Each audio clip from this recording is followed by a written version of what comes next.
Bonjour tout le monde, bonjour, bonjour.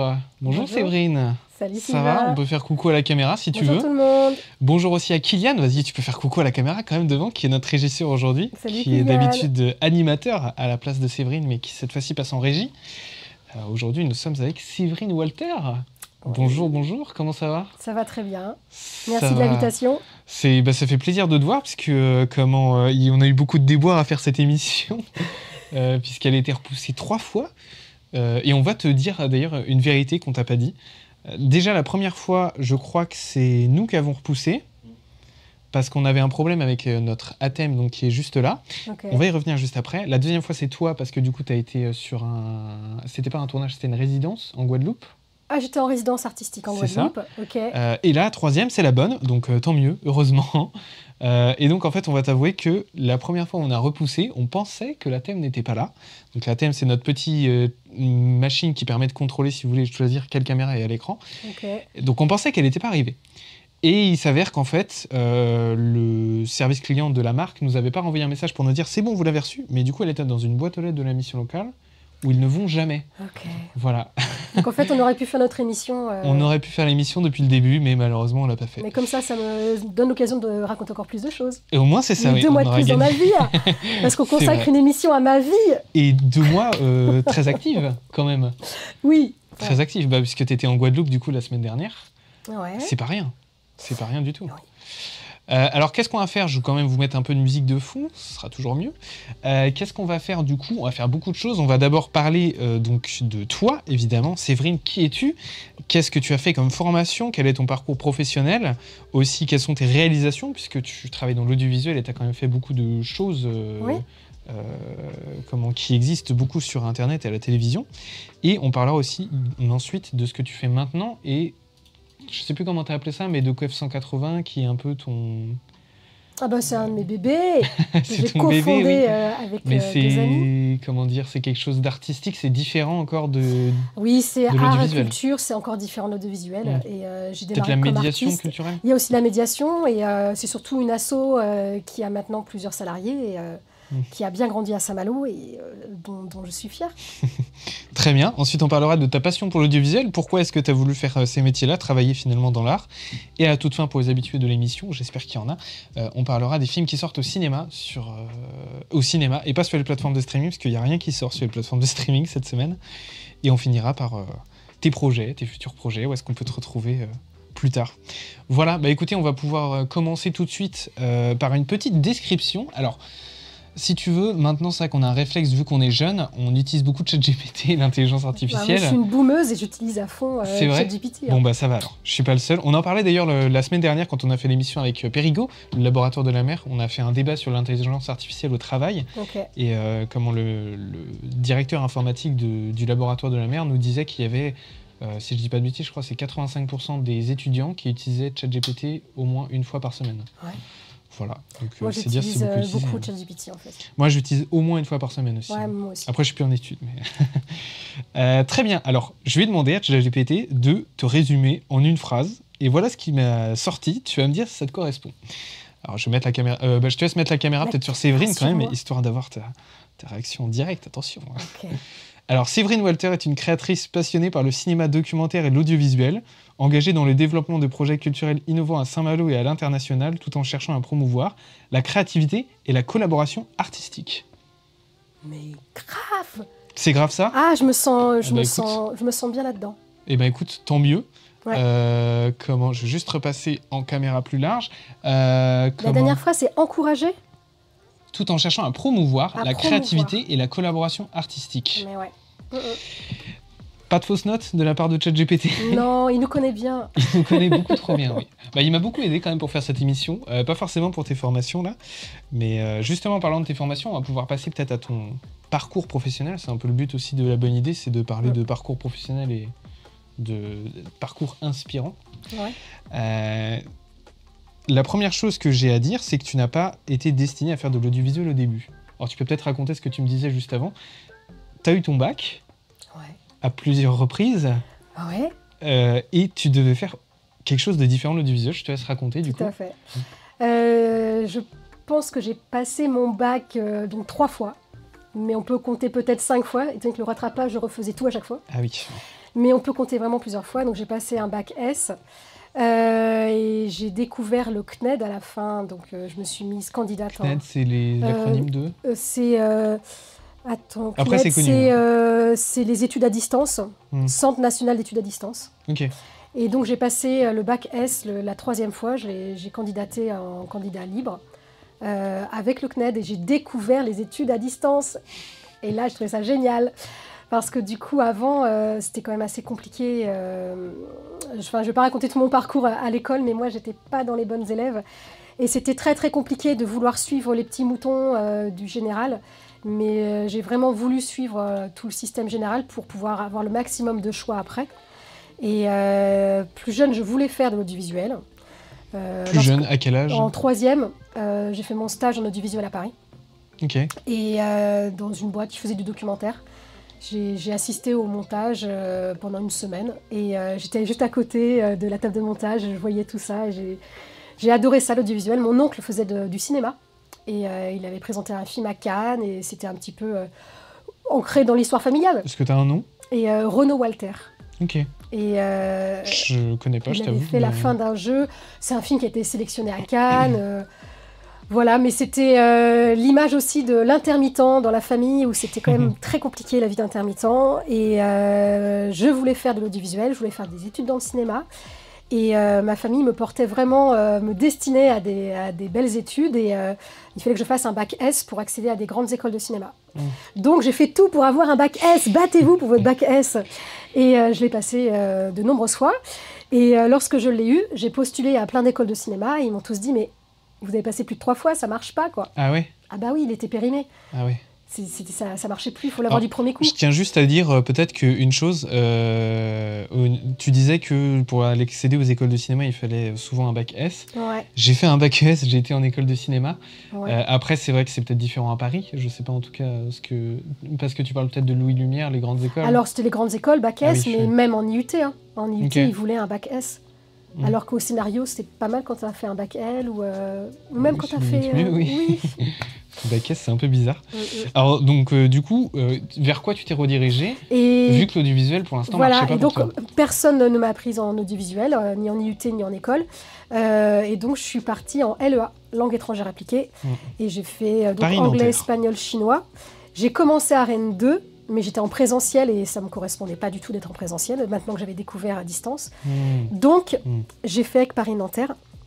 Et donc, je me suis mise à distance et je suis partie habiter à Madrid, en Espagne. Et je suis partie en stage en ambassade avec un attaché économique et culturel. Voilà. Ambassade de France à Madrid. Alors, l'ambassade de Belgique. Ok. Et donc, j'ai commencé mon stage là-bas. Et puis après, j'ai commencé à bosser en Espagne. Et moi, j'étais passionnée par les voyages à cette époque. On y reviendra après. Ouais. Et du coup, j'ai continué mes études à distance tout en voyageant. Et comment tu faisais pour payer parce que en ce moment, surtout dans le débat public, on parle beaucoup des moyens de financement pour les jeunes, notamment trouver un logement quand on accède à une nouvelle ville. Et là, je pense à toi, comment tu faisais pour financer ton appartement à Madrid, si tu avais un appartement, peut-être une maison ou une villa? Moi, comment tu faisais pour... Très, très démerde, très débrouille. Mais du coup, je ne vais pas expliquer l'ensemble de mes tactiques. Rapidement. Mais l'une des tactiques principales, c'est de communiquer, de beaucoup parler avec les gens sur place, d'aller beaucoup dans les bars, d'aller beaucoup discuter. De savoir aussi qu'en France, on peut être très accompagné aussi. Il faut aller gratter aux portes, il faut aller discuter. Quand on a moins de 30 ans, on a beaucoup d'accompagnement possible. Il peut y avoir des bourses, notamment. Donc, on a des bourses, il y a plein de possibilités. Il ne faut pas hésiter à aller les voir, pas envoyer que des mails. Ok. Envoyer mail, mais aller soit téléphoner, soit venir dire bonjour un matin avec un petit croissant en demandant vous n'auriez pas 10 minutes à m'accorder, je vous envoyais un mail hier, est-ce qu'on peut le lire ensemble si vous ne l'avez pas encore ouvert? Et en fait, privilégier le contact. Et à l'époque, j'avais trouvé une coloc en me baladant dans la rue avec un panneau « Cherche coloc ». Enfin, j'ai toujours été très débrouille comme ça, mais toujours avec l'envie de rencontrer des gens. Et je ne m'enfermais pas forcément avec les outils Il faut être ouvert à tout, en fait. Être ouvert à tout. Okay. Et puis, à l'époque, parce que j'ai 43 ans, à 20-25 ans, on n'a pas les mêmes... Enfin, en tout cas, moi, je n'avais pas les mêmes besoins de sommeil. Et du coup, je travaillais pas mal, la nuit. Et en Espagne notamment, je bossais dans des endroits jusqu'à 4-5 heures du mat. Et quand on pense à l'Espagne, en plus... ouais, et puis je démarrais des bons fêtards, chez un fleuriste à 6h30 du mat, et puis je faisais la sieste l'après-midi, quoi. Donc je la coupais vie mon sommeil. espagnole. Ok. La vie espagnole. Ouais, c'est des petites débrouilles, quoi. Oui, c'est de la débrouille, et puis après... Il faut forcément passer par là, un peu, j'ai l'impression. C'est vrai que mes Mais parents ça nous sont apprend passés par là, ça nous apprend la vie, en fait. Très bien, on va peut-être passer ensuite à enchaîner parce que je vois que l'heure tourne déjà vite. Au niveau de cette formation, donc tu as fait LEA, donc ça c'était en 2005-2006, et arrive du coup 2008 où là vraiment tu décides finalement à faire des études vers l'audiovisuel. Tout à fait. Qu'est-ce qui t'a finalement redirigé vers l'audiovisuel notamment du coup ta formation de monteur truquiste au CNA CEFAG ou CEFAG. Comment t'en es venu à atteindre cette formation-là? Alors surtout la formation à l'AFPA. Formation... Oui, c'est la même année, oui. Titre opérateur de prise de vue. Ah, puisque la même année, en 2008, il y a formation de monteur truquiste au CNA CEFAG, formation d'opérateur de prise de vue à l'AFPA de Issoudun et CAP de projectionniste cinéma au CNED. Mais oui, bien sûr, les multirécidivistes. En fait, les études à distance, ce qui est chouette, c'est que tu peux faire plusieurs études en même temps. T'es pas obligé de t'inscrire juste en CAP, tu peux faire plein de choses. Et t'as eu toutes ces choses-là? T'en as pas loupé une? J'ai fait un CAP photographe. Ouais, je crois que je l'ai vu, mais en 2012. Je me suis pas présentée à l'examen. Okay. Donc du coup, je l'ai pas fait. Tu l'as pas validé, ouais. Bah non. Mais comment t'en viens à travailler dans une ambassade et puis faire tous les petits jobs que t'as dit et finalement aller du coup vers ces formations d'audiovisuel et commencer vraiment à travailler? À partir de quand tu t'es dit, et pourquoi tu t'es dit, il faut que j'arrête d'écouter un peu mes parents pour faire ce que je veux? Alors, j'ai pas arrêté d'écouter mes parents parce qu'en fait, mes parents m'ont beaucoup encouragée, m'ont beaucoup soutenue. Et puis, ils auraient pu me laisser me marginaliser beaucoup plus jeune. Et ils m'ont vraiment poussée à suivre le collectif Mouton pour apprendre à me marginaliser tout en restant chez les moutons. Donc, en fait, moi, je suis hyper contente d'avoir, peut-être pas d'avoir passé 3-5 fois le bac, hein, parce que les rattrapages, j'aurais bien aimé, mais vraiment bien cartonné le début. Mais vraiment, lorsque je suis partie en Espagne et que j'ai travaillé en ambassade, et donc j'ai appliqué, on va dire, mes études d'LEA, anglais, espagnol, chinois, je me suis pas reconnue du tout dans ce milieu-là. Et je me suis baladée dans Madrid, qui est une ville qui est l'ouverture à l'Amérique latine. J'ai rencontré plein de Mexicains, de Latinos, enfin c'était toutes des cultures très mélangées. Et je me suis vraiment, vraiment bien plu dans une capitale cosmopolite. Et je suis partie en voyage parce que je ne savais pas trop quoi faire avec l'ambassade. Donc, je suis partie sur les routes. Et en fait, lorsque j'ai démarré, lorsque j'ai commencé à habiter vraiment à Madrid, je travaillais au Parc des Expositions et j'ai mis un petit billet, un petit carton pour remporter un voyage. J'ai gagné le premier prix. C'était un voyage en République dominicaine. Et je suis partie avec un pote que je venais de rencontrer quelques jours avant, qui est devenu un très grand ami. Et on est parti. Enfin, moi, je suis partie 9 mois. J'ai ouvert mon billet pendant 9 mois. Et c'était aux Caraïbes et je suis partie faire du stop de bateau, du stop d'avion, enfin tout ce que je pouvais pour me déplacer avec le minimum d'argent. Et comme j'étais inscrite à Nanterre, j'avais des bourses. Et à côté, j'ai commencé à travailler comme je pouvais. Et mon super copain qui est parti avec moi, il était mannequin. Et très vite, je me suis rendu compte qu'on pouvait aussi vendre un petit peu son image quand on était à l'étranger. Donc en République dominicaine, j'ai appelé toutes les agences de com et donc il a commencé à bosser. Et on a atterri sur le tournage de Robert De Niro. Un film qui était tourné là-bas. Lui a fait la doublure de Matt Damon. Et du coup, je suis restée 1 mois sur le tournage. Et mon pote avait dit, si ma copine n'est pas embauchée, moi, je viens pas, quoi. Est-ce qu'on peut dire que c'est un peu du hasard? Mais la vie est faite que de hasard. En fait. Ou autrement, c'est que de réalité, c'est qu'on ne fait pas confiance à. On passe quand même d'un appartement avec des petits jobs à doublure de Matt Damon en République dominicaine. Pour mon pote. Pour ton pote, oui. Mais du coup, moi, j'étais à la pièce qui se raccroche à lui. Et en fait, on a commencé à bosser. Et là, quand je me suis retrouvée à être sur les plateaux de Robert De Niro, voir Angelina Jolie donner la réplique, tout ça, je me dis non, mais attends, ce game-là, c'est beau la fiction, c'est magnifique. Et j'ai adoré. C'est une belle histoire. Ouais. Et du coup, j'ai commencé à me connecter un petit peu à l'audiovisuel. Et lorsque j'ai laissé mon pote, au bout de 2-3 mois en Repdom, je suis partie dans les Caraïbes. J'ai rencontré un journaliste, Nicolas Negos, qui bossait pour le France Antilles, qui voulait partir aussi à l'époque on disait métropole en France. Et, ça se dit toujours, hein, je pense. Bah, ça dépend d'où on se situe. Je reviens de Guadeloupe et on dit pas forcément métropole, on dit plutôt la France. Ça dépend comment on voit les choses. Mais du coup, Nicolas m'a donné les premières envies de me mettre dans l'audiovisuel. Et en fait, moi, je me voyais voyager partout dans le monde, m'éclater, mais je ramenais rien de mes voyages. Donc c'est là où j'ai eu envie de ramener quelque chose et j'ai eu envie de me former à l'audiovisuel. J'ai eu envie de faire des reportages de voyage, des reportages documentaires. Donc je suis revenue en France. Ce voyage-là, il est entre 2006 et 2008 ? Je crois qu'il est en 2005. 2005 ? Ouais, 2005. Pendant ta licence, en fait. Ouais, je faisais ma licence. J'étais étudiante à distance, j'avais mes bourses. Ouais. Et en même temps, je voyageais. Et en même temps, je travaillais un peu sur place. En même temps, j'utilisais mon ami qui faisait du mannequinat pour essayer de trouver des sous. Et en même temps, je travaillais de temps en temps comme je pouvais. Après, il y a des Américains qui venaient en République dominicaine, on bossait sur leurs films. Bref, j'ai trouvé des combines, quoi. Enfin, voilà. On va peut-être avancer un peu plus. Donc là, on est vers 2008-2009. Donc tu as déjà fait une formation de projectionniste, d'opérateur de prise de vue, de monteur truquiste et une licence d'LEA aussi. Tu continues toujours sur cette voie-là avec une licence de cinéma à la Sorbonne, toujours à distance ? Toujours à distance, super. En 2011-2012 et l'année d'après aussi en 2012-2013. Alors là, changement un peu de direction. Master d'études européennes et internationales et stratégie culturelle internationale en trilingue, anglais, espagnol et français. Franchement, ça fait peur.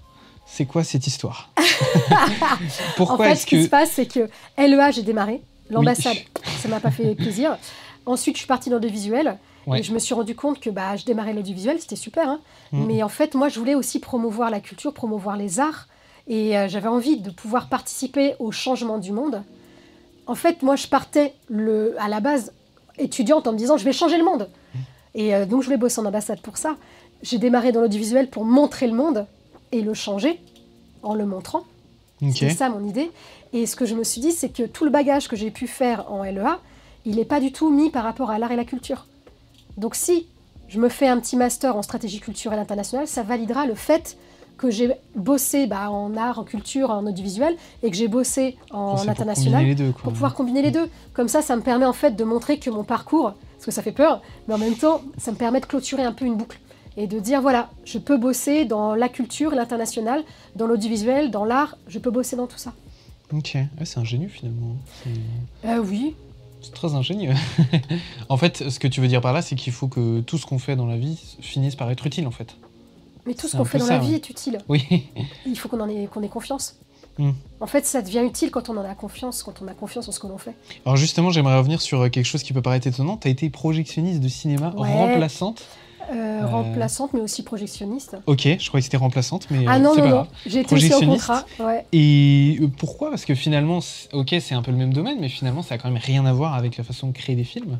Lorsque j'ai fait donc le BTS, c'était l'équivalent d'un BTS avec l'AFPA, la formation titre opérateur de prise de vue, au fil de mes stages, donc j'ai commencé au Petit Journal, j'ai commencé à la 8 Mont-Blanc, Bonne Pioche Production et le Petit Journal.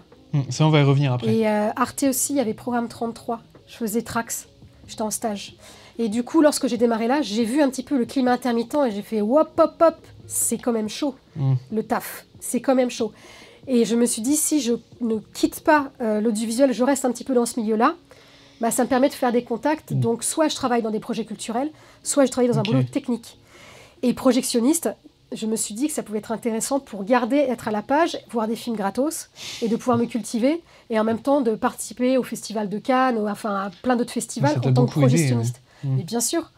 Et puis, ça m'a permis aussi de rentrer dans le mapping. Parce qu'en fait, peut-être explique la... Le mapping, c'est la projection que l'on peut faire sur du mural, sur des immeubles. On peut avoir un seul projecteur et découper notre image. L'image est projetée sur une fenêtre, l'image est projetée sur une porte. En fait, ça nous permet de découper et le mapping, c'est découper dans l'image projetée. Alors, on peut aussi avoir différentes sources, envoyer différentes sources et envoyer à différents projecteurs et envoyer saucer sur 360. Et c'est ça notamment qui a eu, je vais peut-être parler un peu d'actualité, je sais qu'il y a eu un set de musique électro devant Notre-Dame de Paris, je sais pas si tu l'as vu. Non, pour la réouverture. Ça, mais c'est du mapping, ça vous pouvez aller voir, il a posté ça sur YouTube ce gars-là justement, c'est un DJ et en gros toute la façade de Notre-Dame de Paris en fait était éclairée selon des lumières particulières. Oui. Il y a aussi la fête des Lumières à Lyon, je crois, qui est comme ça. On a une boîte en Bretagne, enfin en Ille-et-Vilaine, spectaculaire, qui est spectaculaire. Qui est spectaculaire, qui fait la même chose pour Rennes notamment, sur la place de la mairie et l'Opéra. Moi à l'époque, le mapping je connaissais pas trop, mais du coup j'étais projectionniste et projectionniste femme. Faut savoir que c'est des métiers qui sont assez masculins. Très masculin. Donc l'audiovisuel en général. L'audiovisuel. Je pense que ça a un peu changé. Après, je le comprends aujourd'hui en étant mère de famille, ayant 2 enfants. En fait, beaucoup d'hommes ont le droit de partir en tournage, mais les femmes, elles doivent vraiment rester encore à la maison, s'occuper des enfants. C'est compliqué quand elles partent en tournage. Ça se fait pas trop. C'est encore compliqué aujourd'hui. Mais après, c'est une autre émission, si tu veux. Il n'y a pas de problème, je serai présente pour cette émission. Mais du coup, projectionniste femme, je me suis inscrite comme ça et j'ai reçu un appel du Pôle emploi. Donc je m'étais inscrite et ils m'ont dit oui, en fait, il y a une boîte française qui fait des mappings au Qatar, ils font des mariages princiers. Et au Qatar et à Dubaï et aux Émirats arabes. Donc Pôle emploi, ça sert. Mais 2 fois Pôle emploi m'a appelé au tout début de ma carrière et les 2 fois, ça a été des emplois surprenants. Une boîte qui m'a payé la journée, je crois que c'était 800 € net pour une prod pour la Chine. Pôle emploi. Au tout début une fois que j'avais fait mes études, au tout début de ma vie active, après les stages. J'avais quand même un peu bossé. Mais non, Pôle emploi, surprenant, ouais. Et donc, je suis partie en tant que projectionniste femme. Et pour les mariages princiers, en fait, il fallait une femme pour s'occuper du mapping du côté femme. Il faisait une sorte de rétrospective en mapping.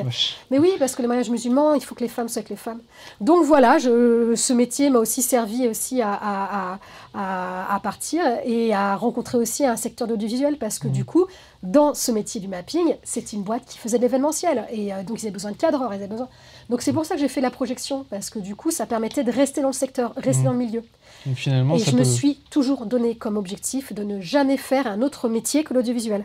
Donc j'ai été au RSA, et au RSA, je me suis tenue à mes 457,50 € en me disant « T'as pas une thune, t'es au RSA ?» Et oui, je le fais. Je garde le RSA et je ne vais pas travailler en bar, je ne vais pas travailler en restauration, je ne vais pas travailler à côté pour me garder la disponibilité si je peux trouver un boulot dans l'audiovisuel. Ok, mais comment tu subviens à tes besoins dans ces cas-là ? 457 €, c'était pas évident, surtout que j'habitais à Paris. Et merci à tous mes potes, tous mes amis qui m'ont hébergé, qui m'ont accompagné, qui m'ont aidé. Et puis pour la bouffe, avec du riz, on fait beaucoup de plats. Et des pâtes. Et des pâtes. Et des pâtes aussi. Faut être débrouillard, on en revient toujours à la débrouillardise. Hein. Oui.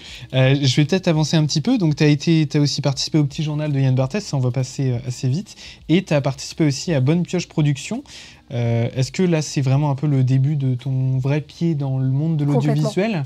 Et donc, dans Bonne Pioche Productions est très connue pour les séries documentaires nues et culottées qui passent toujours. Et J'irai dormir chez vous, donc qui est juste là. Voilà, on avait prévu le truc d'Antoine de Maximi. Antoine de Maximi n'a pas des moyens très élevés, c'est un peu le but de l'émission. Mais en tout cas, c'est une boîte de production vraiment spécialisée dans le documentaire de voyage un peu. Et donc, tu as travaillé sur quoi dans cette boîte de production ? Alors j'ai travaillé pendant au moins 5 ans, je pense, avec eux en intermittence. Donc ce sont des CDD à intermittent. Je rappelle quand même ce que c'est que l'intermittence. Donc il y a les CDI et il y a les CDD. Et dans les CDD, contrat à durée déterminée, il y a le régime général ou le régime intermittent. Et donc le régime général du CDD, c'est un petit peu tous les métiers. Et le régime intermittent, c'est les métiers du spectacle. Et donc ce sont des CDD, régime intermittent. Donc c'est ponctuel. Donc j'ai travaillé pendant 5 ans ponctuellement pour Bonne Pioche Productions. Bonne Pioche, oui. Et donc, en parallèle sur d'autres choses du coup. Et donc oui, l'intermittence fait qu'on a plein d'employeurs. Et fait aussi qu'au début on a très peu d'employeurs, mais on dit qu'on en a beaucoup. Parce que c'est mieux de montrer qu'on travaille. Quand on est intermittent, il faut dire qu'on bosse, il faut dire qu'on fait plein de choses. Parce qu'autrement, très vite, déjà, notre famille, on a besoin de leur expliquer ce que c'est que l'intermittence, nos amis aussi. Parce qu'ils vous voient en Guadeloupe pendant 2 semaines, ils pensent « Ah bah super, t'étais en vacances, t'as vu en maillot de bain pendant 2 semaines !» Ouais, mais j'ai travaillé tout le temps, en fait, et tu me vois en maillot de bain parce que je cadrais en maillot de bain, parce que j'ai envie de prendre du plaisir aussi quand je bosse, H24, et que je dors que 4 heures par nuit, parce que je suis à fond. Mais je veux prendre du plaisir dans mon métier.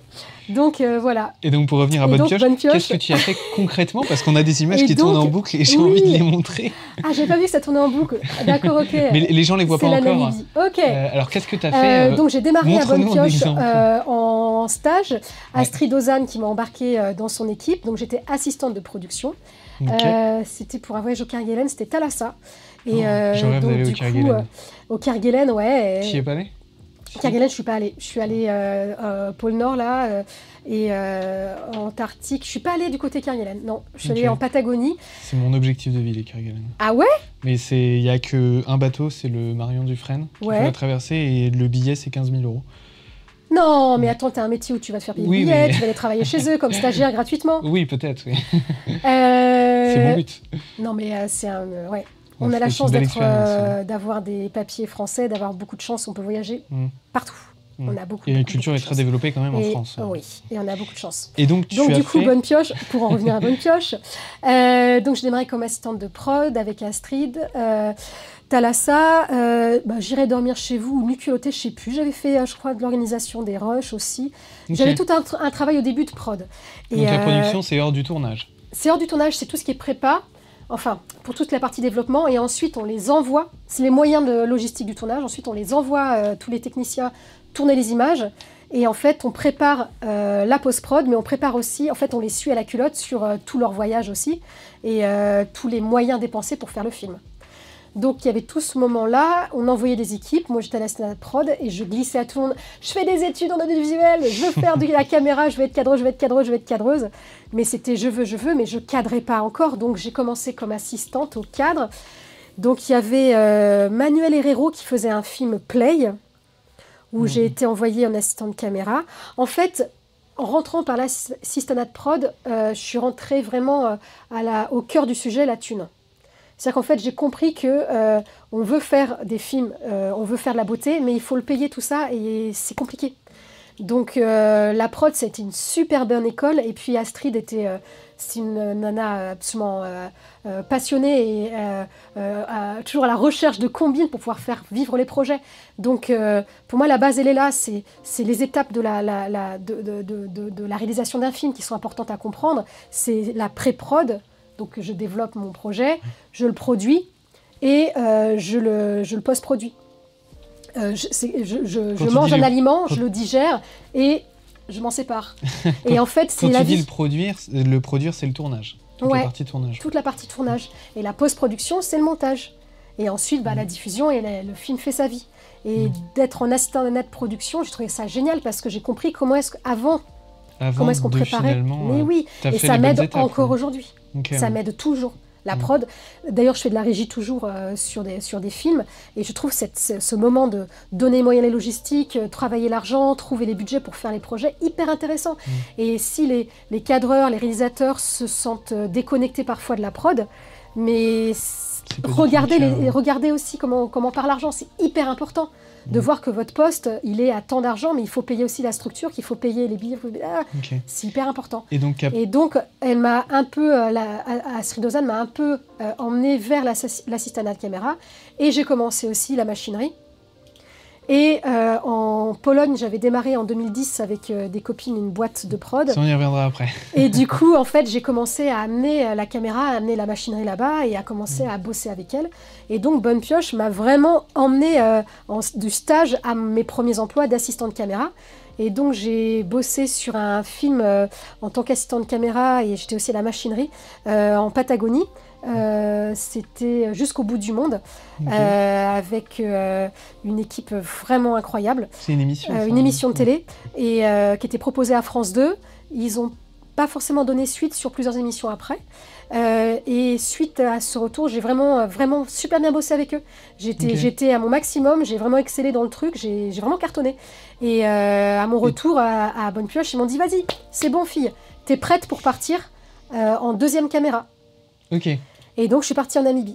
D'accord. Namibie, du coup, j'ai justement... Alors, c'est pas forcément des images que tu as tournées. Alors là, c'est le générique, malheureusement, mais ça va revenir après.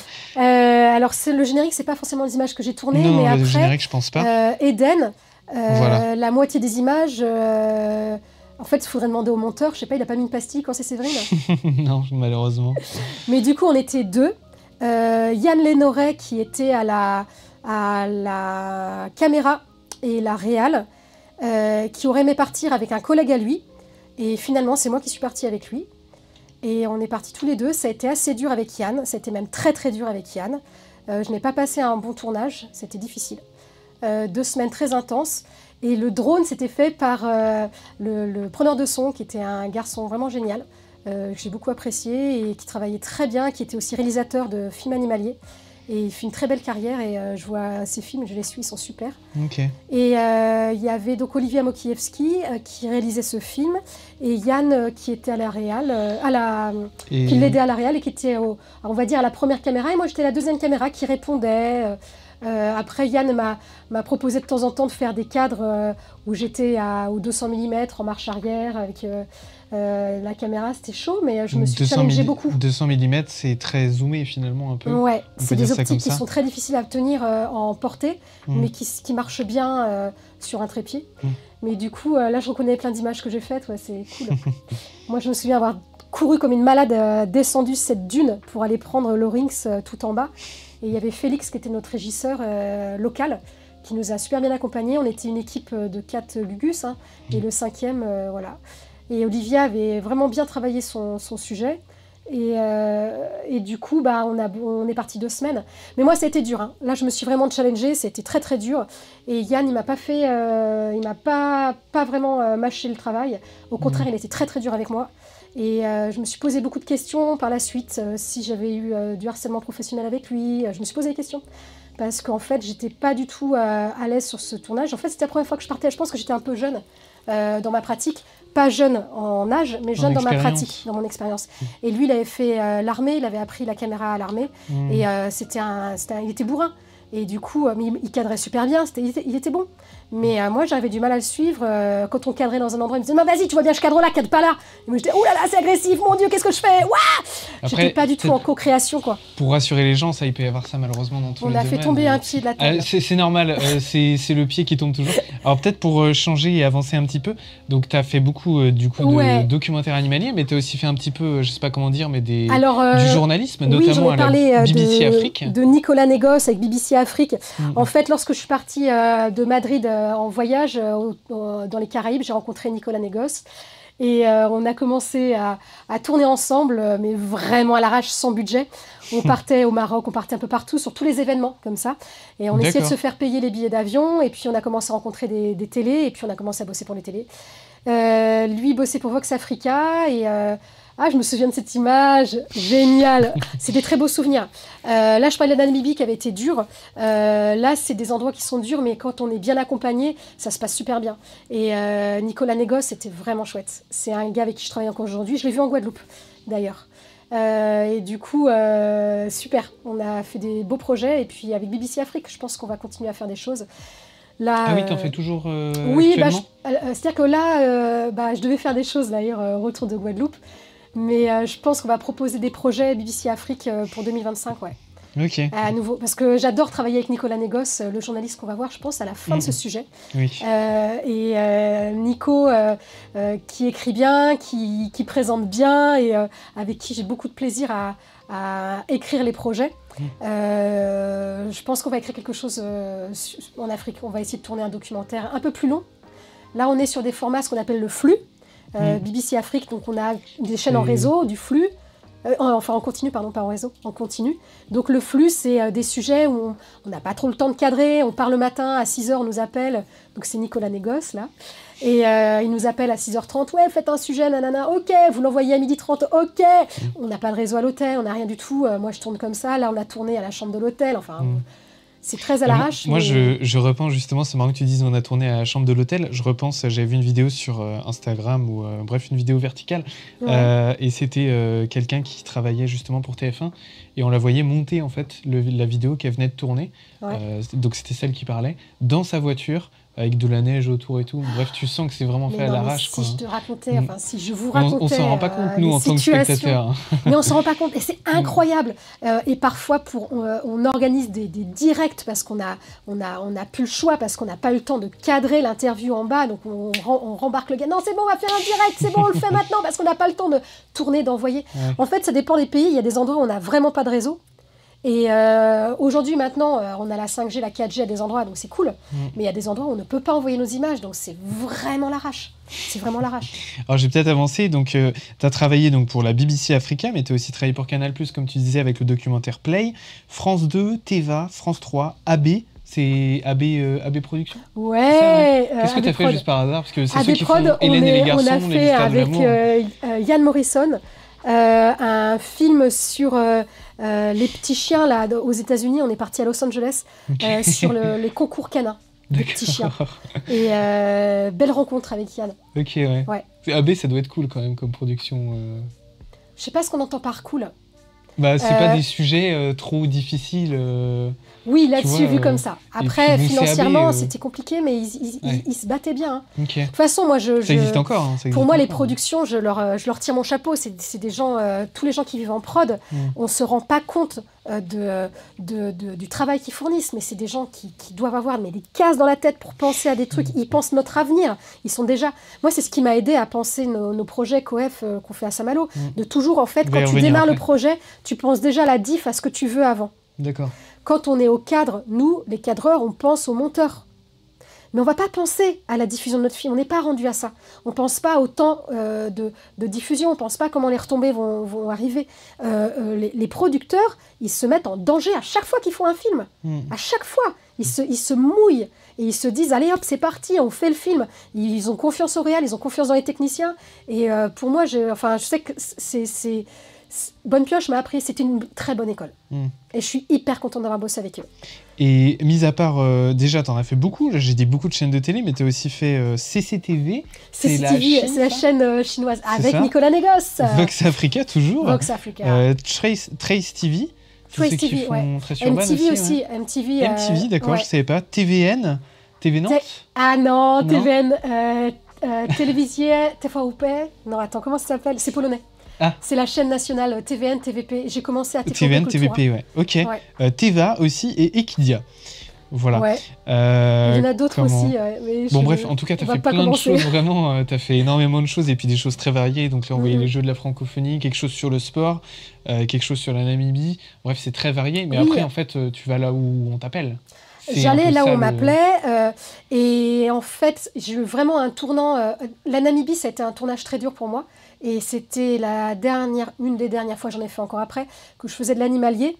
Et vraiment, j'ai eu envie de commencer à faire des projets un peu plus sociaux et plus dans l'humain. Et j'ai adoré tous les projets que j'ai pu faire en nature. Mais c'est vrai que lorsque j'ai travaillé pour Bangoumi, donc la boîte de Yann Barthès et son collaborateur, ils ont produit leur premier documentaire. Laurent Bon, avec Laurent Bon, tout à fait. Et c'était Les Pensées de Paul. Et c'était un documentaire splendide. J'ai adoré bosser sur ce film. Et moi, je m'occupais de la deuxième caméra du point. Ouais. Mais oui, un peu dans cette vocation de aider le monde, quoi. Oui, j'ai voulu changer le monde et je voulais des images pour le montrer. Après, Eden, le film en Namibie, Olivia Mokiewski, elle change le monde, elle change le regard, elle montre tout ça. Mais au travers de la nature. Et c'est vrai que moi, je me sentais un peu déconnectée au niveau de mon référentiel parce que je le vivais en voyage, mais j'étais un peu déconnectée de ce monde-là. On est allé interviewer les topnards ou des gens qui vivent la fin d'un monde où on peut avoir des changements climatiques, mais moi, je suis un peu plus déconnectée. Je vis en France, je vis ici, donc en fait, je me sentais plus trop légitime. Alors que je voyage énormément dans le monde et j'avais eu besoin de faire ce métier et ma légitimité, c'était d'aller voyager pour rapporter, comme une exploratrice des temps numériques, des images. Mais il y a un moment où je me sentis un petit peu plus dedans, en fait. Et j'ai eu beaucoup de mal à me réintégrer en France, mais j'ai voulu vraiment m'installer en France. Et tu as réussi, puisque tu y es toujours. Et est-ce que c'est à partir de là, du coup, que tu as lancé un peu ton auto-entreprise où tu as été pilote de drone, qui s'appelle Lady Drone. Et justement, je voulais vous montrer cette petite vidéo assez marrante. Bon, évidemment, c'est la fin là, qui arrive. Alors explique-nous, donc ça c'est ton petit logo, le site n'est plus accessible, mais toi qui présente à Alain Delon le fonctionnement. Oui, il a même eu peur quand j'ai levé mon drone, effectivement. Là j'étais sur un projet mapping, d'ailleurs je crois qu'on voit un de mes collègues derrière, Et donc, il y avait Alain Delon qui venait visiter le lieu que l'on mappait le soir. Et moi, la journée, je le filmais en drone. Et donc, je lui ai expliqué à Alain Delon ce que c'était que le drone. Et il a l'air de rien y comprendre. Mais c'est normal, en fait. C'était au début où le drone, ça marche. Et puis moi, je lui donne pas non plus les meilleurs outils pour comprendre. Ah, vous voyez, là, ça, c'est l'appareil photo. Je perdais aussi. Hein. J'avais pas non plus mis toute la pédagogie pour pouvoir le faire comprendre, lui faire comprendre. Et donc, ça, t'as fait une formation pour devenir pilote de drone? En 2014, ouais. Et je dronais déjà un petit peu à l'étranger, parce qu'en Afrique, on peut faire 5 km dans le désert sans problème de loi. Donc j'ai commencé à droner un peu à l'étranger. Et puis quand je suis revenue en France, là, il y a plus de lois, donc j'ai fait un peu... voilà. Ok. Et comment t'as fait beaucoup de choses? C'est une part importante de ta vie? Parce qu'en fait, là, toutes les choses dont tu parles, t'es intermittente, t'es employée par quelqu'un. Oui. Là, t'es toujours quand même un peu employée par quelqu'un, mais c'est ton propre matériel, c'est toi ta propre patronne un peu? Oui, en fait, j'ai toujours été sur différents statuts. Et aujourd'hui, je suis sur 3 statuts. J'ai mon statut d'intermittente, donc CDD, régime intermittent. J'ai mon statut d'artiste, URSAF Limousin. C'est comme ça qu'on les appelle maintenant. Okay. Mais enfin, c'est comme ça que moi, j'ai compris qu'on les appelait. Parce que tout le monde a sa lecture de l'intermittence, tout le monde a sa lecture. Il y a autant d'intermittence qu'il y a d'intermittents, je pense, si on peut se comprendre comme ça. Et du coup, statut d'artiste et j'ai statut d'entreprise. En fait, statut d'artiste et entreprise, c'est le même numéro de sirène, mais différents sirettes, pour expliquer en gros que j'ai un contenu que je produis qui est plus artistique que commercial. Voilà, donc c'est pour ça que j'ai 3 statuts. Mais du coup, Lady Drone, il y a des fois je fais du contenu artistique quand je fais du vidéo art, donc je déclare en artiste. Et quand je bosse pour France 2 et que je fais des images en drone, là je le déclare en commerce. C'est important ça de vraiment varier ces champs d'action en fait. Ça dépend des personnalités, ça dépend des gens. Pour moi, c'est important de varier ces champs d'action. Surtout, ma décision de revenir en Bretagne, de m'installer à Saint-Malo en 2014 et de vouloir faire une famille avec des enfants, une maison, un chien bientôt, j'espère, un mari, un 4x4. C'est rare d'entendre ça. Hein. Un chien bientôt, j'espère. Souvent, c'est plutôt les enfants. Mais... non, on a déjà les 2 enfants. Non, mais avant le chien. Avant le chien. Non, mais on voulait avoir des enfants, on voulait s'installer à Saint-Malo. Et du coup, en fait, il a fallu que je trouve la manière en fait, d'appréhender mon métier, sachant que mon réseau est à l'étranger. Moi, mon réseau, il est à l'étranger, en Pologne, en Afrique, et aussi avec des employeurs un peu partout. Donc, en France, dans l'ultramarin, à différents endroits. Donc, il a fallu que je me reconstruise des opportunités avec ma compétence de caméra, projectionniste et aussi de créatrice de projets culturels. Et justement, tu parles que tu as beaucoup de contacts un peu à l'étranger professionnels. Justement, Buifilm, explique-nous qu'est-ce que c'est que Buifilm, puisque c'est quelque chose que tu mets quand même assez en avant, même sur tes réseaux. Raconte-nous qu'est-ce que c'est. De ce que j'ai compris, c'est une boîte de production en Pologne. Oui. Alors déjà, pourquoi la Pologne? Raconte-nous. Je vais y aller rapidement parce que le temps tourne. Oui, le temps tourne. Et en fait, les sœurs Buis, ce sont donc 2 Polonaises, vietnamiennes, françaises. C'est des femmes qui ont habité un petit peu en France, qui ont été réfugiées sous le mandat Mitterrand et qui ont été championnes de kung-fu. Leur papa est master de kung-fu, Nam. Et du coup, les filles, elles parlent très bien français. Et à l'époque, l'une des sœurs est venue faire ses études à Rennes. Et la seule année que j'ai fait en présentiel, à Rennes 2, en LEA, j'étais en coloc avec Mai Wingok, l'une des 2 sœurs. Et elle était architecte, elle l'est toujours architecte. Et elle m'avait dit, suite à cette coloc, elle m'a dit « Séverine, je t'aime, mon amie, t'es géniale !»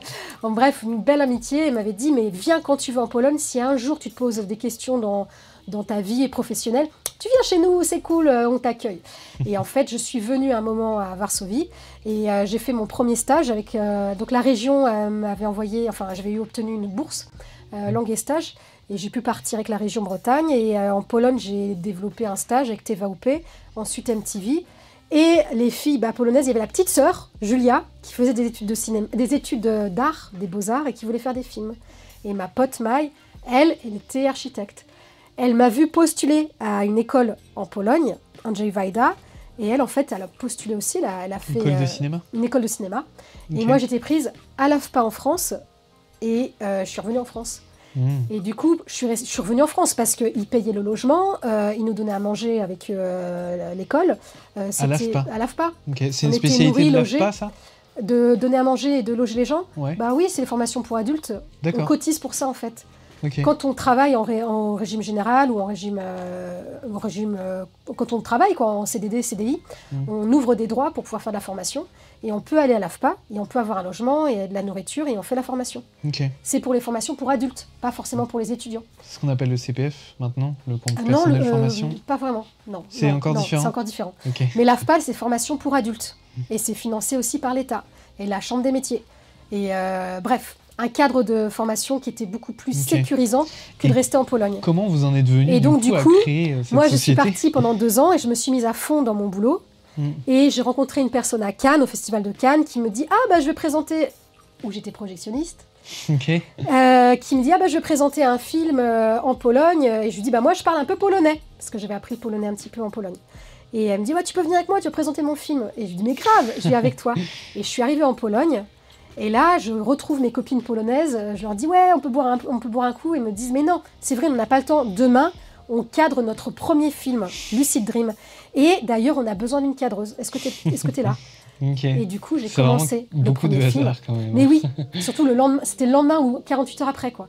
Et du coup, j'ai commencé à cadrer. Je suis restée carrément... les Français sont repartis.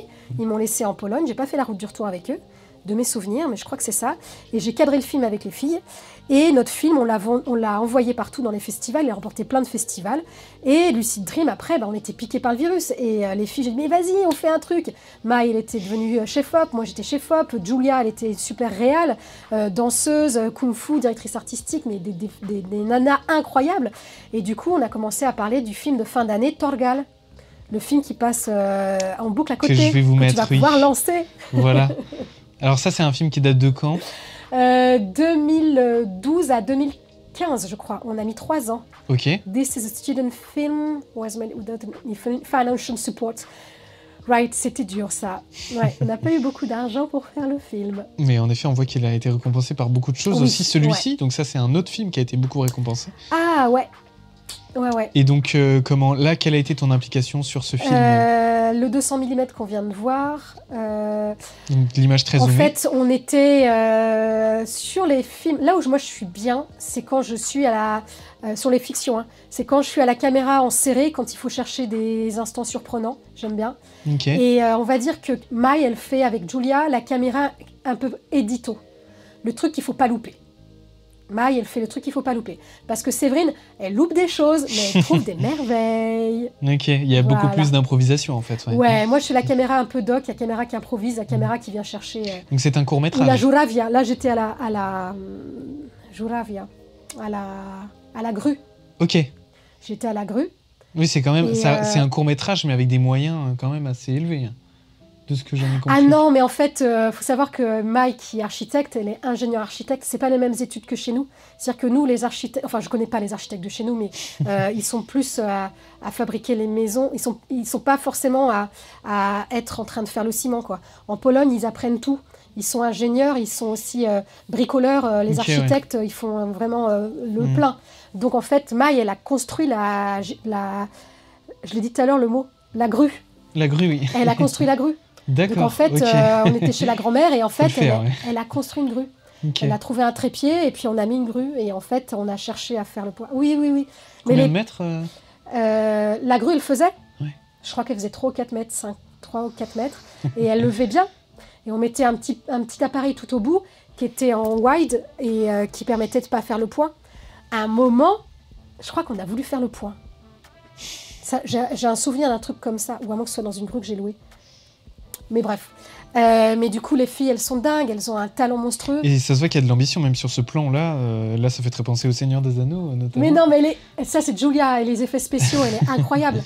Et avec l'assaut qu'on a pu monter à Saint-Malo, les filles sont venues pour faire un projet à Saint-Malo. Ouais, Intramonde. On va y revenir après. Bah, c'est peut-être même l'occasion de passer directement, si tu as fini sur Bufilm, à cette partie sur... je pourrais en parler des heures de Bufilm, parce que pour moi, elles ont un talent monstrueux, c'est polonaises, et elles sont aussi françaises. Peut-être une question, où est-ce qu'on peut retrouver ce film ? Sur buifilm.com, on a tous les liens. Et, est-ce qu'il est disponible en accès complet? Oui, maintenant, en fait, une fois qu'il a fait sa vie en festival, le film, il peut partir sur les réseaux. Il n'y a pas de problème. Et il est sur quel réseau? Parce que je t'avoue, j'ai cherché un peu. Bon, après, c'est en polonais, donc il est sur YouTube. Ouais. Ok, d'accord. Je suis surprise qu'on puisse pas le retrouver. En tout cas, tapez Buifilm. En fait, ce qui est compliqué, c'est que Torgal, nous, c'est un film d'étudiants. On n'a pas les droits des... en fait, les frères nous ont donné les droits pour faire ce film étudiant, mais on n'a pas de droits pour le vendre en télé ou autre. C'est vraiment un film de festival. D'accord, ouais. Donc, il y a toutes les histoires des droits d'auteur, des droits... C'est quelque chose d'assez... important à comprendre. Et j'ai vu aussi que Buifilm, donc ces deux personnes avaient beaucoup fait aussi des clips vidéo. Ouais. Ça, tu as participé aussi? Ah, j'en ai fait pas mal de clips. J'en ai même fait un où j'avais m'étais cassé le pied et que j'ai fait comme ça et j'ai cadré pendant tout le long du film comme ça. Parce que j'ai vu que quand même... ça se dit télédisc. Dis-moi si jamais je me trompe, mais il y a quand même un succès au niveau des courts-métrages, mais surtout au niveau des clips. Parce que j'ai quand même regardé beaucoup de clips qui sont assez célèbres en Pologne. Je crois qu'elles ont des millions de vues. Il y a certains clips qui ont 9 millions, 5 millions, 2 millions, oui. Il y en a pas mal. Hein. Donc c'est quand même des réalisatrices reconnues là-bas, je pense. Mais pas encore assez. Pas encore assez. Elles sont encore dans le indie. Parce que la Pologne, c'est pas un pays très poussé cinéma. Alors, poussé cinéma, si. Je pense que les réalisateurs les plus talentueux, ou les scénaristes les plus talentueux, ou les techniciens les plus talentueux sont en Pologne. C'est un foyer. Après, ils sont vraiment tournés vers les États-Unis. Donc, la fuite des cerveaux se fait vers les États-Unis. Nous, en France, on n'a pas ce côté-là. Ouais. Pour nous, les États-Unis, c'est le blockbuster, ça ne nous intéresse pas forcément tout le temps. Mais on est le cinéma d'auteur, le cinéma français. Mais tous les Polonais vont aux États-Unis. Et c'est pour moi la grande richesse en Europe des techniciens. Et elle est faite par les grandes écoles. L'école de Łódź, de Lodz, LODZ. C'est une grande école de cinéma là-bas. Il y a un foyer incroyable de techniciens. Mais du coup, ils n'ont pas forcément l'argent pour faire des films. Ouais. Les sœurs Buis, là, sont en train de chercher des sous pour faire leur premier long métrage. Et elles ont des difficultés à trouver. Et je rêverais d'une coprod avec la France et que les Français ils puissent aussi financer. La France fait beaucoup de coproductions internationales. Et les filles vont cartonner, mais en fait, elles cartonnent déjà dans leur univers, dans l'univers indépendant. Et elles sont pas... le cinéma d'auteur en Pologne, c'est pas le même que chez nous. Et je pense que leur cinéma marcherait en France. Ok. C'est en Pologne qu'il y a Miklos Jankso. Michał Moi, je le dis Miklos Jankso. C'est un monsieur qui a beaucoup inspiré Scorsese. Et j'avais vu un de ses films, justement, quand on avait parlé à l'école. Michał Lanco. Peut-être. C'est écrit J-A-N-C-O.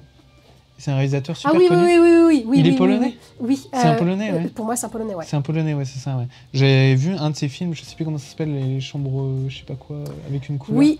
C'est super beau, c'est super moderne, justement, et donc ça m'a fait penser. Mais c'est très surprenant parce qu'en Pologne, on retrouve du cinéma un peu à la Lynch, comme... Oui, ça faisait la Pologne a un passé très dur, hein. Oui. Très difficile, et ça nourrit aussi le cinéma d'aujourd'hui. Mais en tout cas, on n'est pas là pour parler du cinéma polonais. Mais en tout cas, les Sœurs Buis, moi, je suis une des premières fans. Et j'irai faire leur film en Pologne. Je me déplacerai en Pologne pour tourner avec elles. Et elles ont elles veulent de moi, elles veulent bien de moi. Elles ont aussi fait l'inverse, puisqu'elles sont venues aussi en France, à Saint-Malo, pour participer à la production et même à la pré-production et la post-production, même toute la production du film. Toute la chaîne de production. Sur comment... Alors là, on va peut-être passer à Coef 180. Peut-être avant de montrer la vidéo, je vais montrer d'abord les images. Coef 180, c'est une association que tu as créée, co-créée à Saint-Malo, avec qui donc? Avec Blossom, de son nom de street artiste, Céline Floch, et Aurélie Lecoq, qui était aussi artiste à l'époque et qui travaille actuellement à Coef à la médiation. Ok. Donc Coef 180, c'est une association qui est née en 2016. Voilà le logo. En décembre 2016, on est né en faisant une résidence d'artiste. Moi, vidéaste. J'ai vu ça sur Ouest France. Moi, vidéaste, et aussi je prenais le drone que je continue à prendre pour des œuvres artistiques. Et Céline au street art. Et c'est pas un street art de Céline d'ailleurs, ça. Non, je vais le montrer après.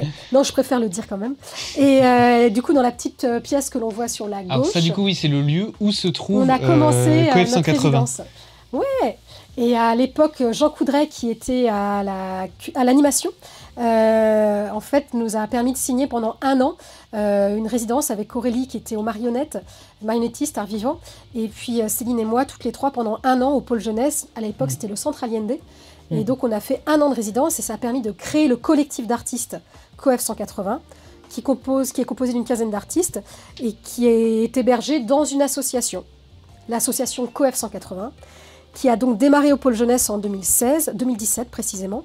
En 2018, on est parti dans des garages grâce à un mécène privé. Revenu, en fait, ouais. Okay. En 2018, on est parti en mode garage grâce à la Motte et à la SACIB à l'époque, un promoteur qui nous a proposé des locaux, qui nous a mis à disposition des locaux. Et on est revenu au pôle jeunesse en octobre 2023. Et on est revenu avec 2 puis 3 salariés. Et là, le projet COEF... C'est une affaire qui tourne.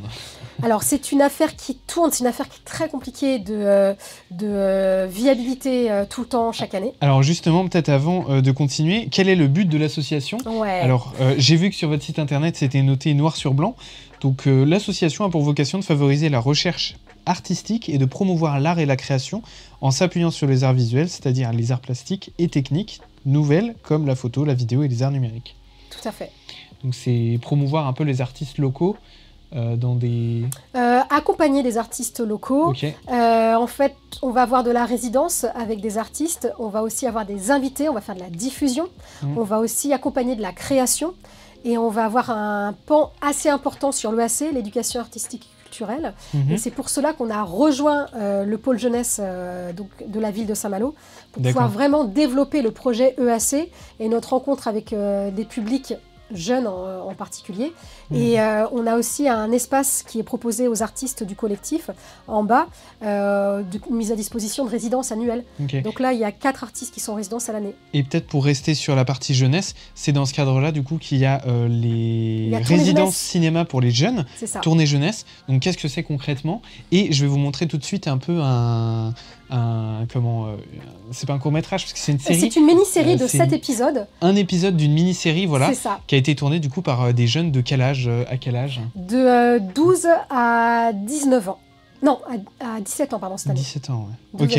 Et donc, quel est le but d'une résidence comme ça, cinéma pour les jeunes ? Alors, en fait, l'idée, la résidence, déjà, elle s'adresse à de la mixité au niveau des jeunes. On travaille avec le maximum de jeunes des quartiers prioritaires de la ville. Ça, oui. Et on propose aussi à des jeunes de tout quartier à Saint-Malo et aussi en milieux ruraux de nous rejoindre. Et on propose la rencontre avec des professionnels du cinéma. On a notamment les Maï, cette année, on avait Maï et Julia. Donc, avec qui tu as créé Buifilm qu'on parlait tout de suite. Tout à fait. En septembre 2023. En novembre 2023, elles sont venues. Et l'idée, c'est pendant 2 semaines, on travaille autour de la réalisation d'un film et on a toutes les étapes et aussi tous les postes. On a aussi la régie, ils vont faire la bouffe. C'est pas que les jeunes, qui jouent, parce que c'est vrai qu'on voit forcément les jeunes jouer, mais il y a aussi des gens derrière la caméra qui sont jeunes. Alors les jeunes sont à tous les postes. Ils sont à tous les postes. Ils s'occupent de la régie, ils appellent aussi la mairie de Saint-Malo. Est-ce qu'on peut avoir ce décor, s'il vous plaît ? Ils font les costumes, ils font la bouffe, ils préparent la logistique des moyens de tournage. Ils sont acteurs, ils sont cadreurs. Là, sur ce projet, au cadre, cette année, on avait beaucoup moins de jeunes, l'année dernière, pardon, il y avait moins de jeunes qui voulaient faire de la technique, qui voulaient être un peu tous devant la caméra. Okay. Donc parfois, on a eu un peu de mal à trouver du monde en technique, et tout le monde voulait être acteur. Tout le monde voulait être dirigé par Julia Wingard. Et je comprends en même temps. Et du coup, cette année, le projet était porté par Bastien Collin pour la réalisation, avec Fabienne. Et il y avait toute une équipe aussi à l'écriture. Et Céline aussi qui était au décor, Céline Floch. Et chaque année, en fait, on fait rencontrer des professionnels du cinéma avec des jeunes qui n'ont pas forcément envie de faire du cinéma. Ça éveille des vocations, mais des jeunes qui sont intéressés par une aventure collective et de créer un projet cinéma ensemble. C'est plus qu'une initiation à ces métiers-là. C'est beaucoup plus qu'une initiation. C'est beaucoup plus, oui. Parce que c'est vrai que moi je pense à des initiations au cinéma, mais là c'est vraiment beaucoup plus. En fait, nous on dépasse tout le temps ce côté, on surpasse même un petit peu le côté initiation. Et l'idée, c'est de les mettre dans la galère dans laquelle on se retrouve, nous professionnels, qui comprennent un petit peu c'est quoi le métier. de les mettre aussi dans des conditions de réussite du film. Quand il y a du découragement, quand ça ne fonctionne pas sur certains moments du scénario, on fait vraiment cellule de crise et on se remotive tous ensemble. En fait, on n'abandonne pas. Et c'est ça aussi qui fait la réussite du projet. Pour moi, c'est de montrer qu'il faut donner tous ses moyens pour y arriver. C'est vraiment le but d'être au plus proche de la réalité, finalement. Oui, moi j'ai des jeunes à la fin qui me disent, des parents à la fin qui me disent, on n'avait jamais vu notre enfant qui nous a fait à manger à la maison. Un soir, il est revenu, il nous a fait à bouffer. Je dis bah oui, l'idée c'est d'apprendre l'autonomie au travers de la réalisation professionnelle. Et, peu importe le domaine finalement. Peu importe le domaine. Et moi je leur dis souvent, vous pouvez vendre des patates, bosser dans un resto, n'importe quoi. L'important en fait c'est la façon dont vous allez le structurer et quel amour vous allez donner à votre métier et comment les gens que vous allez rencontrer, vous allez pouvoir leur envoyer des paillettes quoi. Et en fait il faut s'éclater, il faut vivre, on a choisi... Faire des choses qu'on aime. On a choisi de vivre aussi dans des milieux capitalistes où il faut qu'on gagne notre argent pour manger, il faut qu'ils gagnent notre argent pour acheter le logement, donc pour payer le logement. Pour ça, il faut travailler pour avoir l'argent, donc c'est important en fait que ce travail nous plaise. Et on a la chance de pouvoir être accompagné en France pour pouvoir trouver des métiers qui nous plaisent. Et il faut vraiment se donner les moyens de rebondir de l'échec, de prendre ton bac. Mon bac, par exemple.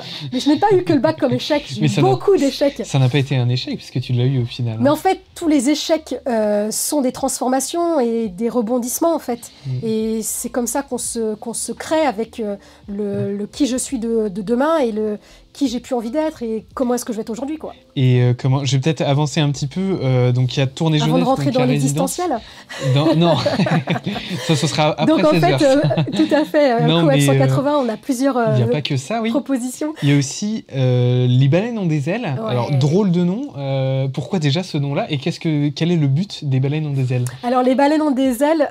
Toujours c'était une enveloppe qu'on avait réussi à mettre en place à l'époque pour un festival assez circassien, art vivant, vraiment au contact des familles qu'on voulait développer dans les quartiers à Saint-Malo. Les arts itinérants. Ouais, les arts itinérants. Et du coup, ça s'est passé en pleine Covid. Et ce projet, ça a été compliqué de le mener. Et entre-temps, les personnes qui étaient à la création du projet sont parties sur autre chose, ont dû partir aussi sur autre chose. Et on s'est retrouvés, en fait, sans vraiment un gros porteur de projet ou une personne, tu vois, qui puisse vraiment porter le festival. On le faisait à plusieurs dans le sein de Coef. Et ça partait un peu, ouah, qu'est-ce qu'on va faire? C'est magnifique, on a un beau projet, mais il nous faut une ligne éditoriale. Et du coup, il y a un cerveau échappé de Rennes qui s'est pointé à Saint-Malo, Hélène Martin, et qui a pris la production du festival et la direction artistique. Et Audrey Sommier a rejoint. Vous voyez les images en ce moment de l'édition 2023. Avec Elena Blanchard qui se marre bien, là, on la voit bien. Et Thiago qui vient nous faire un petit coucou. Après, là, on a mis... et Hélène qui tient à droite, qui elle était la programmatrice du festival, et toute l'équipe salariée a pu suivre, produire le projet. Et en fait, ça se produit à parts égales entre l'équipe salariée et les équipes intermittentes, mais les intermittents vont plus travailler sur la partie programmation. Parce que, par exemple, Hélène Martin voyait beaucoup plus de spectacles que les personnes qui étaient en salarié chez Coef, parce qu'elles étaient dans le flux de l'année, quoi. Et quel est l'intérêt pour le public? Alors, l'intérêt, ça dure 1 à 2 journées. Et en fait, c'est vivre un voyage d'itinérance artistique et de vivre un festival où on fait de la création. On peut les embarquer dans des créations où ils vont fabriquer eux-mêmes des œuvres. On va aussi avoir... J'ai vu qu'ils n'avaient pas une fresque, je crois. Ouais, il y a une fresque, il y a des masques, il y a plein de choses. Mais il y a aussi, et surtout, en fait, la programmation d'un festival. C'est-à-dire qu'en fait, le programmateur, son travail, c'est de pouvoir te tenir pendant 2 jours ou 1 journée, suivant les finances. Parfois, on ne fait qu'1 journée. Et l'idée, c'est de rentrer dans l'univers des baleines ont des ailes. Et en fait, tu arrives dès le matin et tu fais ta journée entière avec les baleines. Donc, tu as des spectacles. C'est à prix libre ou c'est gratuit. Non, c'est à gratuit. Ce festival est gratuit. Compliqué aussi pour nous, la gratuité, on en reviendra. Ça va pas trop avec le monde capitaliste. Bah non, mais c'est difficile, mais heureusement l'État supporte la culture comme il le peut. Et du coup, on essaie de travailler sur les quartiers, d'amener un festival de quartier en quartier, donc d'amener des publics aussi de quartier en quartier. On peut penser que Saint-Malo est parfois assez cloisonné, que ses quartiers sur la mer, vue mer, et ses quartiers vue gare. Du coup, on essaie d'amener aussi cette mixité et cette possibilité d'aller à la plage ou d'aller sur d'autres terrains que certains quartiers ne font pas, et inversement, d'aller dans un monde plus urbain pour d'autres quartiers. Et l'intérêt, c'est de faire un voyage dans sa propre ville au travers de l'art et la culture. Et on a mis en place le dispositif Nomade, là, cette petite caravane. On en a 3. Et enfin, on a 3 éléments roulants, 2 caravanes et un comptoir. Et c'est un comptoir-bar. Et c'est magique de pouvoir se balader, d'être en voyage dans sa ville à travers l'art et la culture. Et donc ça se passe tous les ans pendant 2 jours, c'est ça ? 1 à 2 jours. 1 à 2 jours. Et avec, pendant 1 mois en amont, des ateliers dans les quartiers. D'accord. Donc pour les jeunes et les moins jeunes. Et les moins jeunes, alors pour les quartiers, c'est les familles. D'accord. Mais là, parfois, il y a des ateliers qui sont vraiment dédiés à la jeunesse. La salle de cinéma là qu'on vient de voir, c'est dans une caravane ? Ouais, okay. C'est super, c'est les anciens fauteuils du Vauban. Et donc, on a mis 7 fauteuils, chiffre 7. Et l'idée, c'est que cette caravane, on peut la brancher n'importe où. On aimerait qu'elle marche au solaire. Là, on est en train de travailler sur un projet aussi là-dessus.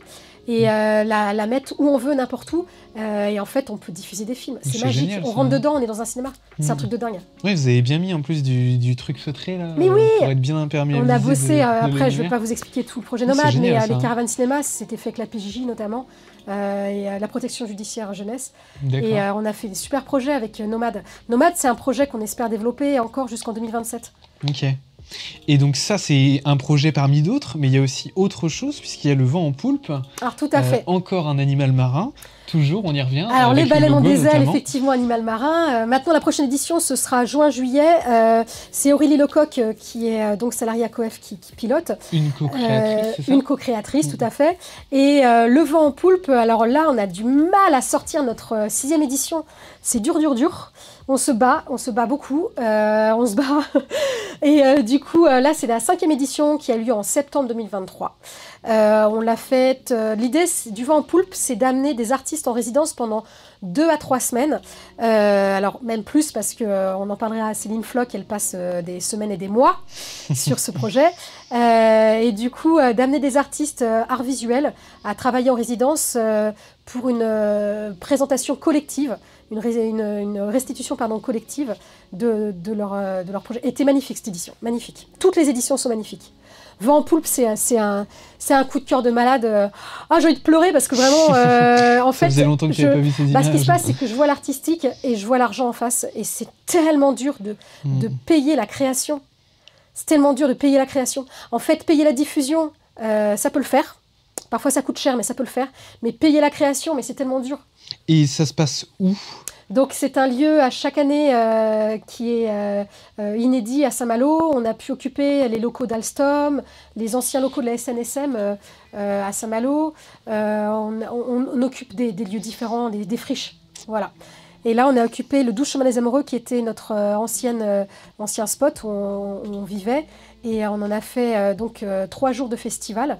En journée, on peut voir les expos. Il y a des happenings aussi, des ateliers aussi pour tout public. Et en soirée, on est sur du concert à partir de 19h. Et le dimanche après-midi aussi, on a des petits concerts.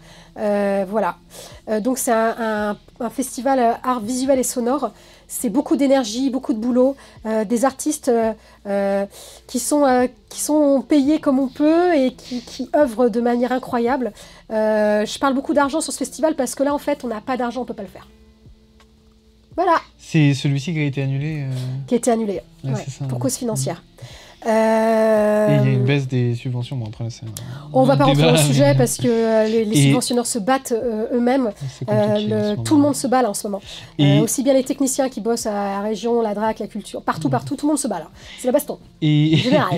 Et pour revenir peut-être à COEF 180, donc toi, quelle part ça c'est plus 50% de ton travail finalement, c'est Coef 180? Alors ça dépend des moments où j'étais toxifiée par le truc, où j'étais complètement en Coef H24. Quand j'ai accouché de ma première gamine, je me souviens, j'envoyais encore le dossier DRAC, j'étais en salle d'accouchement. Et j'avais pas de péridurale, et les contractions démarraient, et j'étais là, mon Dieu, j'ai pas fini le dossier DRAC, il faut le budget. C'est impressionnant de savoir ça. C'est intense. Et au moins, c'est de la passion. C'est vraiment littéralement de la passion. C'est magique, Coef. Et donc, toute l'année, ton travail, c'est vraiment de développer des événements, travailler sur les événements qui existent déjà, alors, et donc créer des nouveaux. Ça l'a été. J'ai été à Coef artiste, j'ai été à Coef bénévole, j'ai été au CA. J'ai jamais été présidente. Okay. CA, c'est au conseil d'administration. J'étais au conseil d'administration. Je n'ai jamais été membre du bureau. Et je suis intermittente depuis 2022 ou 2023 avec Coef. Et là, je suis à la production des projets. D'accord. Et aussi à la réalisation de films de temps en temps, d'ateliers. Enfin des films et parfois des ateliers, c'est encore une autre facturation. Bref, je ne vais pas raconter tout, c'est très... On sélectionne où est-ce qu'on bosse. Mais du coup, Coef, ça a démarré où j'étais artiste avec Céline et Aurélie. Et Aurélie s'est formée à nouveau pour faire de l'EAC. Elle était l'éducation artistique et culturelle. Aurélie était aussi... elle travaillait en éducatrice spécialisée avec le Goéland. Le Goéland a accompagné aussi le projet d'une manière, parce qu'Aurélie était à un pourcentage de son temps au Goéland, qui est un centre social, en gros. Un centre social pour les jeunes, surtout? Non, non, c'est pour tout le monde, oui. Oui, il y a le CHRS. Enfin, je ne vais pas... Le centre d'hébergement et réinsertion sociale. Je ne vais pas expliquer tout, mais il y a aussi... Avec un autre centre social de Saint-Malo. Oui. Mais c'est un magnifique projet, le Goéland. C'est un gros boulot qui est fait à Saint-Malo. Et du coup, on a pu bosser avec eux. Aurélie a pu bosser avec eux et travailler un petit peu de son temps avec Coef, et petit à petit elle a réussi à rejoindre Coef en salarié, et donc en gros moi j'ai démarré comme artiste et ensuite j'ai pris la direction bénévole de Coef à des moments. J'ai beaucoup travaillé pour Coef en bénévolat, et puis j'ai aussi pu travailler à des moments intermittentes. Et maintenant, je retravaille sur mon projet artistique, je redéveloppe mon travail artistique. Alors ça peut permettre d'enchaîner sur maintenant, qu'est-ce que tu vas devenir? Qu'est-ce que je vais devenir? Qu'est-ce que je deviens? Qui je suis? Qui es-tu? Aujourd'hui, je suis artiste, vidéaste, je suis intermittente aussi du spectacle, je travaille en régie, à la production aussi cinéma. Je travaille aussi comme cadreuse, comme réalisatrice de films. Régie, production, cinéma, c'est pour expliquer... La production, c'est ceux qui suivent au niveau des tutunes, la logistique des moyens de tournage. Sur le tournage. Sur le tournage. Et sur le tournage, c'est plutôt la régie qui est là pour l'accueil.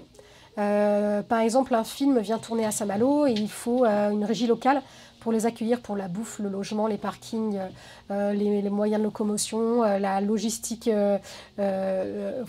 l'organisation pour que matériellement, on va dire, ils trouvent tous les outils dont ils ont besoin. Okay. Et moi, je travaille soit en chef quand c'est des tout petits films, soit en adjointe, soit en troisième, soit en... Voilà. Et donc, est-ce que tu as des exemples concrets de films que tu as pu faire en tant que régisseuse ?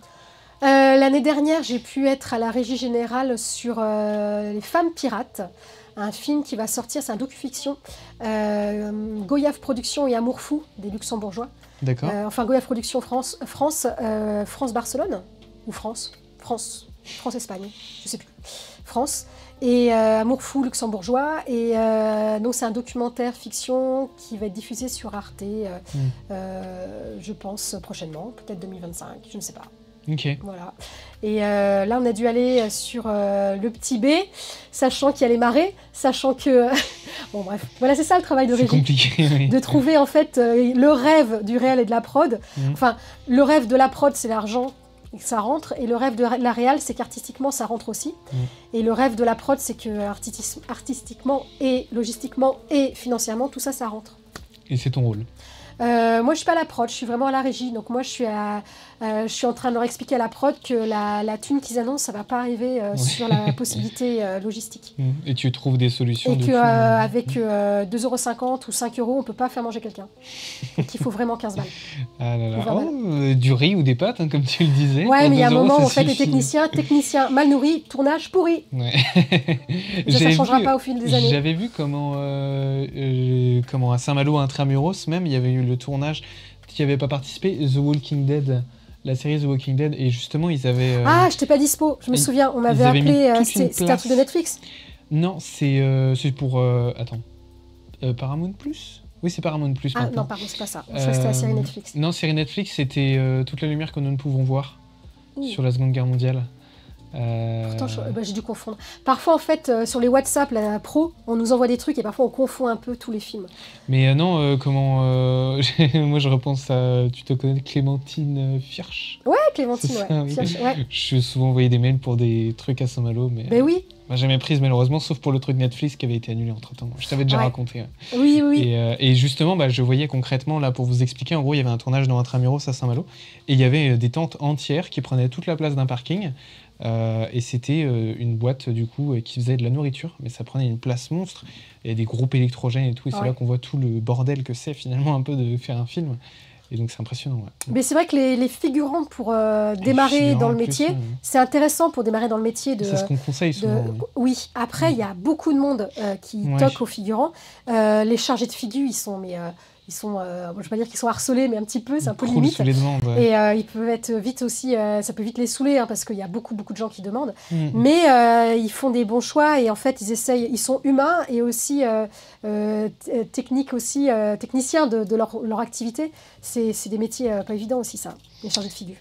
Ouais. Et donc, qu'est-ce que tu vas faire d'autre? Bon, c'est déjà beaucoup, hein, mais est-ce que tu as d'autres projets? Je sais que tu allais en Guadeloupe pour une résidence, notamment.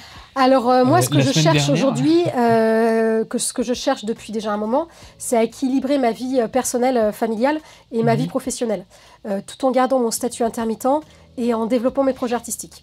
Voilà, c'est ça que je cherche. Donc, tu seras toujours sûre d'être occupée, là. Ouais, je suis assez occupée. Et avec mon conjoint, on est sur une rénovation. Enfin, j'ai envie de dire, il est sur une rénovation, parce que c'est lui qui fait quand même tout. Et moi, je le regarde, je le soutiens. Financièrement. Financièrement, non. Mais beaucoup avec les enfants, et puis beaucoup comme je peux, quoi. Et du coup, j'aimerais bien avoir la possibilité de faire mon intermittence. Ma date d'anniversaire, c'est le 5 octobre 2025. Donc, il faut que je trouve 507 heures en 12 mois. Là, je suis rendue à 110 heures. J'ai bien démarré le challenge cette année. À partir du 5 octobre. Depuis le 5 octobre 2024, là, je suis à 100 et quelques. Là. Non, je suis à... Ouais, il y a des... Ouais, je suis à 94, précisément. Donc, voilà, je suis là-dessus. Donc, voilà, régime intermittent. Donc, dans l'intermittence, moi, j'englobe tout. Hein. Tout ce que je vais pouvoir faire en régie, en figure, ça m'arrive aussi. En machinerie, de temps en temps, je suis appelée aussi. Là, je suis sur une émission de télé où je suis script, assistante à la lumière, et je conduis aussi un gars pour faire le drone. J'espère qu'ils vont me reprendre aussi. Est-ce que c'est tout? Quelle émission? C'est Cuisine ouverte. D'accord. Sur France 3 avec Maurice Sacco. C'est le truc où il bouffe en plein milieu de n'importe quoi. Je crois que je suis tombée l'autre jour, vous avez fait un truc à Cancale. Ah bah oui, j'étais sur cette émission-là. Et du coup, ils prennent des régisseurs locaux. Mais en fait, là, je rêve qu'ils me prennent en local, mais dans d'autres endroits. Parce que alors déjà, l'équipe est géniale. L'équipe est super. Ceux qui produisent, c'est un peu pour moi madame de la télé. C'est la dame qui a créé pour moi toutes les émissions que je regardais aussi autrefois. Donc, c'est important pour moi aussi de travailler pour eux. Et puis, l'équipe, enfin, mon binôme, je l'adore. En fait, c'est une semaine à peu près tous les 2 mois. Et moi, c'est le paradis pour pouvoir faire mon projet artistique. Une semaine pour faire tout ça? Ah, mais ça enchaîne. Hein. Ça enchaîne. Et les mecs, ils bossent, ils font plusieurs émissions. Hein. Après, quand tu dis une semaine, c'est pré-production, production, post-production? Non, production. Juste production? Ouais. Eux, ils travaillent à l'année. En prod, ils travaillent à l'année sur ce projet. Ils ont d'autres choses à côté, là, l'équipe de prod. Hein. Mais c'est un gros projet. Mais c'est des gens qui sont très professionnels, qui ont vraiment l'habitude aussi de travailler depuis de longues années dans la télé, qui ont fait aussi du flux, je pense. Mais là, en fait... flux, c'est... c'est des émissions un peu que tu balances sur un hebdomadaire, tu vois, des hebdos, des choses qui balancent. Comme le petit journal. Et comme le petit journal. Ou BBC africain. Le petit journal, c'est quotidien. Oui, c'est quotidien maintenant. C'est un boulot, mais monstre. Ouais, on s'en rend pas compte. Le Rambon, Yann Barthé, enfin, je sais même pas comment ils font les mecs pour dormir. Hein. C'est un boulot monstre. C'est énorme. Et ils s'organisent, hein. Comment... Ils font pas tout le temps. Et avec Coef 180, peut-être juste pour terminer, avant de dire le mot de la fin après, quels sont les prochains projets que tu vas mener? Alors, 2025, je pense que le projet Coef va être très axé EAC, éducation artistique et culturelle. Et le collectif d'artistes va essayer de se battre un petit peu pour pouvoir faire avancer des projets de diffusion et de création. Certains artistes vont bosser plus... là, je fais vraiment les prévisions astrologiques. Non, mais c'est ce que je te demande. C'est ce que j'ai l'impression. Hein. Et moi, je suis intermittente à la production à Coef. Donc, voilà. C'est mon regard. Je ne suis pas le CA, ni l'équipe salariée. Hein. Donc, enfin, l'équipe salariée CDI. Je suis en salarié CDD. Donc, c'est pas la même chose. Je ne suis pas tout le temps dedans. Oui, tout ce que tu dis ne sera peut-être pas fait. Mais oui, je sais pas. Mais moi, c'est mes projections, je pense que 2025, voilà, sera comme ça. Il y aura cette tendance-là. Et je pense que les artistes Coef vont vraiment travailler leur projet perso et vont développer beaucoup plus en perso et pouvoir amener de l'œuvre neuve, du regard frais. Là, 2024, c'est fini avec une résidence en Guadeloupe de 3 artistes dont je faisais partie. En Guada, il y a une résidence qui est partie, alors c'était pas Coef, mais c'est des artistes de Coef, 3 personnes qui sont parties, enfin 2 personnes de Coef parmi la clique de 4, qui sont parties à Dakar pour la biennale d'art contemporain de Dakar. Donc je pense que les artistes vont beaucoup bosser en perso pour essayer de développer le projet. Et on va essayer de se battre pour que Coef continue à exister. Je prédis un très beau Baleine des ailes. Je sens que ça va être magique. Une tournée jeunesse aussi. Tournée jeunesse, c'est très chouette. Ils ont changé l'équipe salariée a changé un peu le concept.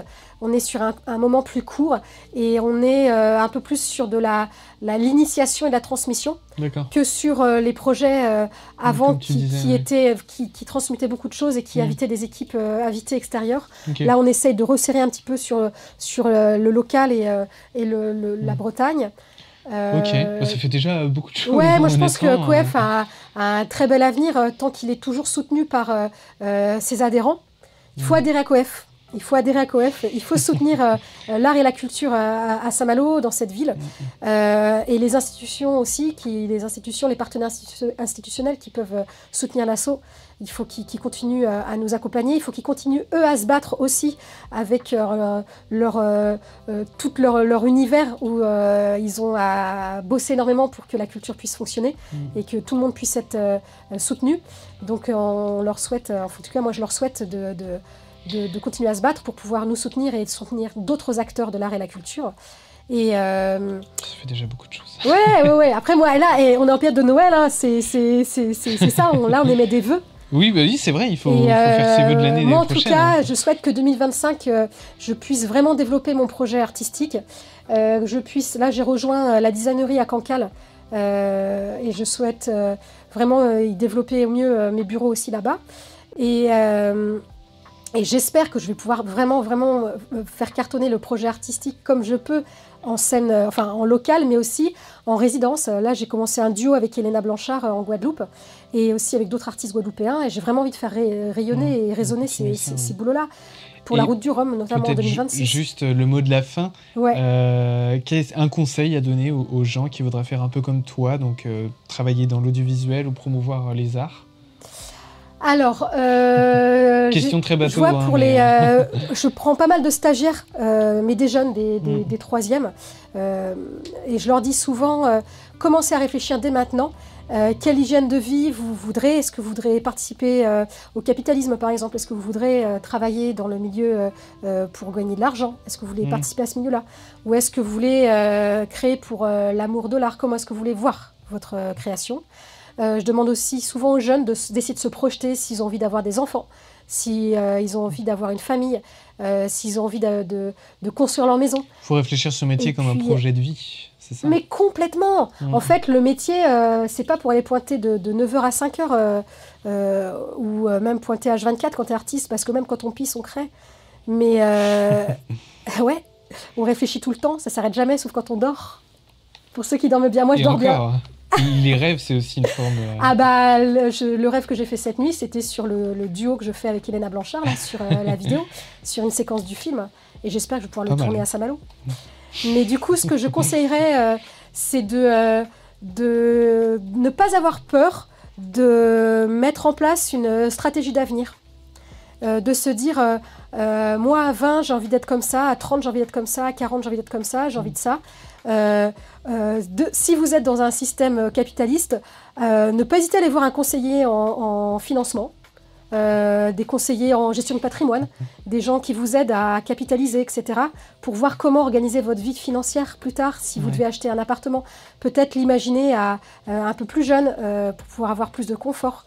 Penser à englober en fait l'ensemble de sa vie perso, sociale, professionnelle, essayer de la penser globale. Et est-ce que tu conseillerais aux jeunes d'avoir des plans B, des plans C, ou vraiment de se focaliser sur leur objectif?